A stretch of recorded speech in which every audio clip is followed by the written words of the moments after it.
Brought to you by Charity Mobile. Switch to the phone company that supports your beliefs. All plans start under $50 before taxes and surcharges. Use promo code TRADITION at CharityMobile.com for a special offer. We return now to the examination of Pope Leo XIII's encyclical Libertas, which is on the subject of liberty.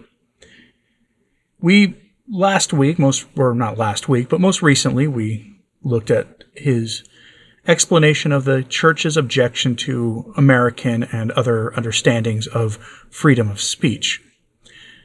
Now he turns to probably the most pernicious error in the lives of everyday Catholics, the so-called liberty of conscience.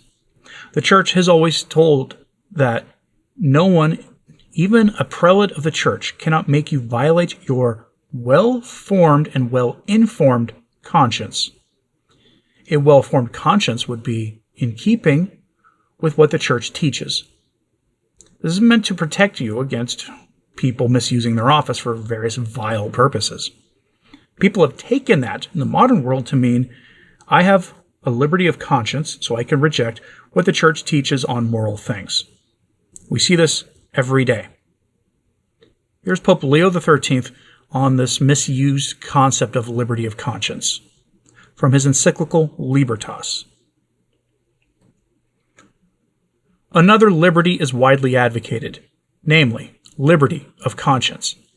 If by this is meant that everyone may, as he chooses, worship God or not, it is sufficiently refuted by the arguments already adduced. But it may also be taken to mean that every man in the state may follow the will of God, and from a consciousness of duty and free from every obstacle, obey his commands. This indeed is true liberty, a liberty worthy of the sons of God, which nobly maintains the dignity of man and is stronger than all violence or wrong, a liberty which the Church has always desired and held most dear. This is the kind of liberty the apostles claimed for themselves with intrepid constancy, which the apologists of Christianity confirmed by their writings, and which the martyrs in vast numbers consecrated by their blood. And deservedly so, for this Christian liberty bears witness to the absolute and most just dominion of God over man, and to the chief and supreme duty of man toward God. It has nothing in common with a seditious and rebellious mind, and in no title derogates from obedience to public authority. For the right to command and to require obedience exists only so far as it is in accordance with the authority of God, and is within the measure that he has laid down. But when everything is commanded which is plainly at variance with the will of God, there is a wide departure from this divinely constituted order, and at the same time a direct conflict with the divine authority. Therefore, it is right not to obey.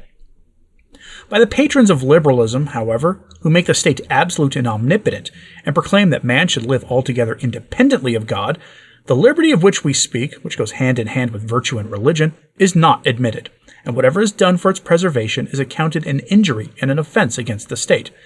Indeed, if what they say were really true, there would be no tyranny, no matter how monstrous, which we should not be bound to endure and submit to.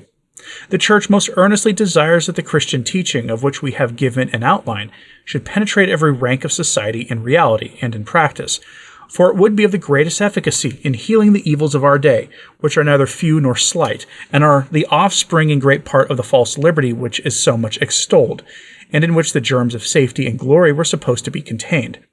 The hope has been disappointed by the result. The fruit, instead of being sweet and wholesome, has proved cankered and bitter.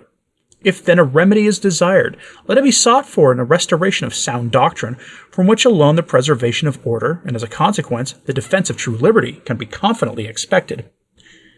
Yet with the discernment of a true mother, the Church weighs the great burden of human weakness, and well knows the course down which the minds and actions of men are in this age being borne.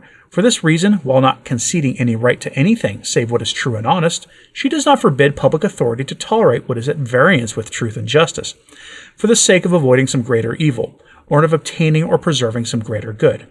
God himself in his providence, though infinitely good and powerful, permits evil to exist in the world, partly that greater good may not be impeded, and partly that greater evil may not ensue.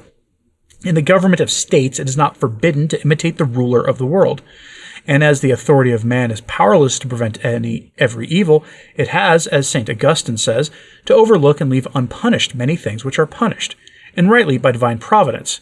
But if in such circumstances, for the sake of the common good, and this is the only legitimate reason, human law may or even should tolerate evil, and may not and should not approve or desire evil for its own sake. For evil of itself, being a privation of good, is opposed to the common welfare, which every legislator is bound to desire and defend to the best of his ability.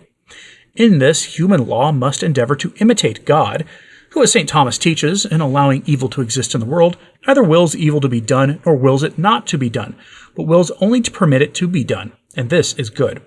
This saying of the angelic doctor contains briefly the whole doctrine of the permission of evil. But to judge aright, we must acknowledge that the more a state is driven to tolerate evil, the further is it from perfection, and that the toleration of evil which is dictated by political prudence should be strictly confined to the limits which its justifying cause, the public welfare, requires. Wherefore, if such tolerance would be injurious to the public welfare and entail greater evils on the state, it would not be lawful. For in such case the motive of good is wanting, and although in the extraordinary condition of these times the Church usually acquiesces in certain modern liberties, not because she prefers them in themselves, but because she judges it expedient to permit them, she would in happier times exercise her own liberty, and by persuasion, exhortation, and entreaty would endeavor, as she is bound, to fulfill the duty assigned to her by God, of providing for the eternal salvation of mankind. One thing, however, remains always true, that the liberty which is claimed for all to do all things is not, as we have often said, of itself desirable, inasmuch as it is contrary to reason that error and truth should have equal rights. And as to tolerance, it is surprising how far removed from equity and prudence of the Church are those who profess what is called liberalism. For, in allowing that boundless license of which we have spoken, they exceed all limits, and end at last by making no apparent distinction between truth and error, honesty and dishonesty. And because the Church, the pillar and ground of truth, and the unerring teacher of morals, is forced utterly to reprobate and condemn tolerance of such an abandoned and criminal character, they calumniate her as being wanting in patience and gentleness, and thus fail to see that in so doing they impute to her as a fault what is in reality a matter for condemnation. But in spite of all this show of tolerance, it very often happens that while they profess themselves ready to lavish liberty and all in the greatest profusion, they are utterly intolerant toward the Catholic Church, by refusing to allow her the liberty of being herself free. And now we're to reduce for clearness' sake to its principal heads all that has been set forth with its immediate conclusions. Summing up in this briefly, that man, by a necessity of his nature, is wholly subject to the most faithful and ever-enduring power of God, and that as a consequence, any liberty, except that which consists in submission to God and in subjection to his will, is unintelligible. To deny the existence of this authority in God, and to refuse to submit it, means to act not as a free man, but as one who treasonably abuses his liberty. And in such a disposition of mind, the chief and deadly vice of liberalism essentially consists. The form, however, of the sin is manifold, for in more ways and degrees than one can the will depart from obedience which is due to God, or to those who share the divine power.